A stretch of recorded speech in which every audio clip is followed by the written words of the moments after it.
দিতে হচ্ছে এই এখানে ধামাকাদার ব্লগ আসতে চলেছে। সেটা আপাতলায় কিছু পাগল থাকে এই রোদ্দুরে গরমে, তার উপরে এইরকম আগুনটাকে এখন ধরিয়ে দিয়েছে, মানে কোনো মানে হয়?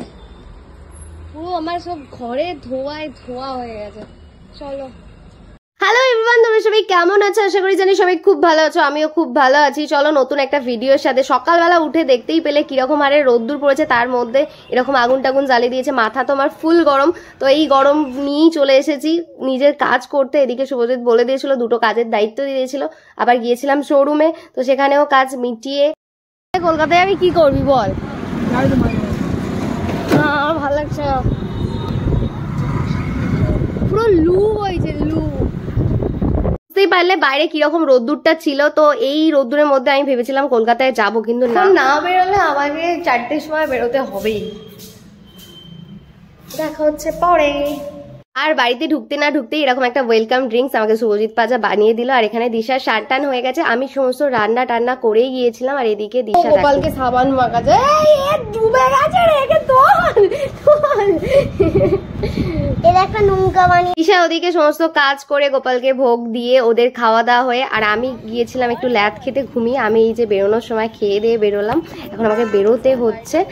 আর আমার বললাম গাড়িটা শোরুমে রেখে এসেছি, তো আমাকে এখন যেতে হবে এনাকে নিয়ে।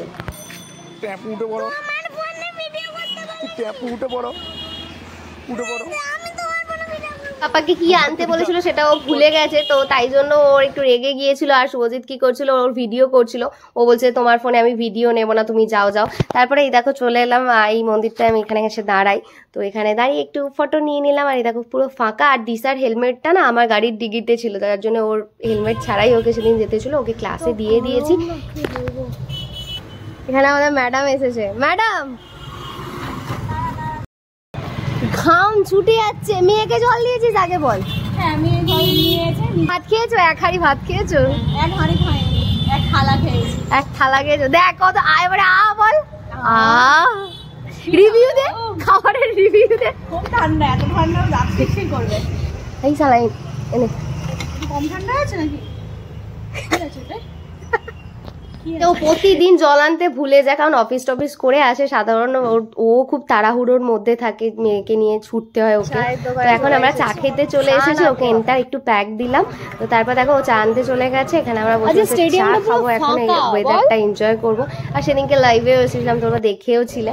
তো এখানে আমরা এখন চা পার্টি করে আসতে চলেছে। সেটা আমার পেজ থেকে না, এই যে আমাদের নিউ ব্লগার, ওটার আইডি থেকে, তাই তো? তোর ফেসবুক আইডিটা বলে দেখ। দেখো তুমি যদি কারো ধৈর্যর পরীক্ষা নিতে চাও, তাহলে সেই মানুষটাকে এরকম জ্যামে ফেলে দাও, তো তাহলে বুঝে যাবে সেই মানুষটা কেমন। ভিডিও করা বা ফটো তোলা কি যে চাপের একটা ব্যাপার, সব সময় এটা দে ওটা দে, ওই ভিডিওটা দে সেটা দে।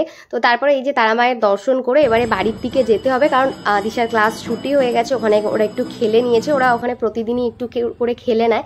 তারপরে এখানে দাঁড়িয়ে পড়লাম, কারণ এই জায়গাটা আমার খুব ভালো লাগে, একদম ফাঁকার মধ্যে নিরিবিলি। এখানে দিশা আর আমি দাঁড়িয়ে পড়লাম। আর বেশিক্ষণ দাঁড়াবে না, তাহলে কিন্তু পুলিশ কাকু এসে তোমাদের কি বলবো, চলো চলো এরকম করতে থাকবে।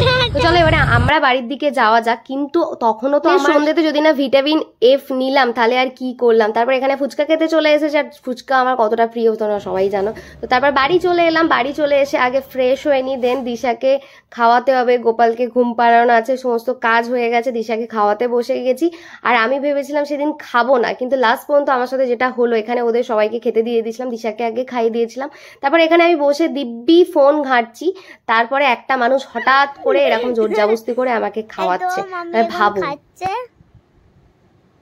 বাবা খাইয়ে দিচ্ছে।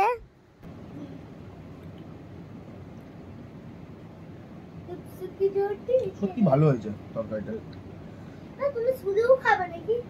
এত ভালো একটা তরকারি রিভিউ পেয়ে মনটা শান্তি হয়ে গেল। তারপরে চলো দেখা হচ্ছে আমার অন্য কোনো ভিডিওতে। ততক্ষণ tata. Life is a journey, Deepika and Disha. নতুন নতুন ভিডিও দেখতে হলে আমাদের পেজটাকে একটু ফলো করে দাও, আর ইউটিউবে গিয়ে সাবস্ক্রাইব করে দাও। টাটা।